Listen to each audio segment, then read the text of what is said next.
Investing for yield in the current economic environment is becoming extremely challenging.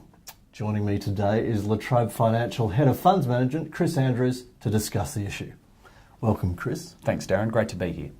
So how hard is the search for yield right now? It's really difficult for investors at the moment, Darren. There's not much doubt about that. We are in one of those classic low interest rate traps. So term deposits, cash products, their yields are barely positive, and this is presenting serious risks for investors' portfolios. So is this set of circumstances going to continue for some time? It's a fascinating question, and the answer, I think, shows what really unusual times we're living in at the moment. We have inflation at 3%, the very top of the Reserve Bank's target range, and yet official cash rates are at historic lows. Now, this disjunction between those two facts can be explained by a number of factors. First, the Reserve Bank, whilst it's optimistic about growth into the medium term, believes that near-term growth will be softer.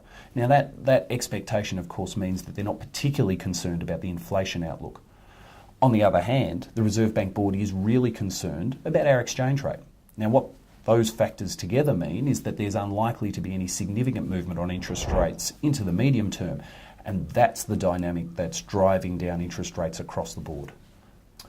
So is this environment going to make people worried enough to completely abandon their yield play and look for sort of more growth assets? Yeah, there's a risk of that, Darren, and a sort of a classic and fundamental risk of a yield trap, of a low interest rate trap, is that investors go out the risk curve chasing a sort of a target yield from higher risk investment strategies. So, for example, we see someone like Warren Buffett describes the markets as a really efficient mechanism for transferring wealth from the impatient to the patient.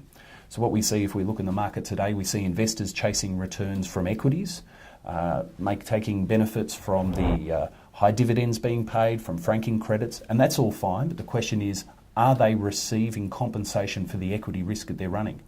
And then there's hybrids, including the very explicitly loss-absorbing bank hybrids. Now, there's obviously a range of issues around hybrids, but to put it at its most simple, are investors really aware of the risks and the complexity of those extremely complex investment structures in which they're investing? So up until now, people have looked towards things like term deposits for their yield play. But obviously the environment is more challenging. What are some of the other effective strategies they could look at right now? Well, looking at the big picture, the first thing I'd say is keep it simple. You know, again, to quote Warren Buffett, investments are not like Olympic diving. You don't get bonus points for degree of difficulty. Keep it simple. Second, don't forget the fundamentals of the investment strategy that you're pursuing. So by all means, pursue dividend yields from equities. Just make sure that you're being properly compensated for the equity risk that you are running, the very real equity risk. And in our view, most of the really common equity plays for yield are simply not delivering that level of compensation. The final point I'd make is don't forget to look beyond, if you like, the usual suspects. For example, LaTrobe Financial's pooled mortgages option is delivering 6% for a 12-month investment, and that's a really powerful alternative for investors. So is there any ideal given time frame that investors should be looking at for their yield plays right now?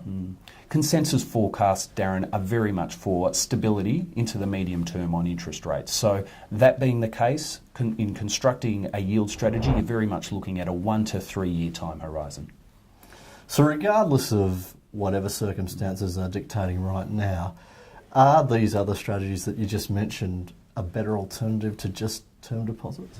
Well, I think everyone knows that there is always a place for term deposits, and they will always be considered when people are putting together portfolios. What we would say is that at this time, with term deposits and indeed other cash products delivering barely positive real returns, it's absolutely right that investors be doing what they are doing, which is reconsidering their allocations. Okay, well, thank you very much for your time today, Chris. Thanks, Darren. It's been a real pleasure.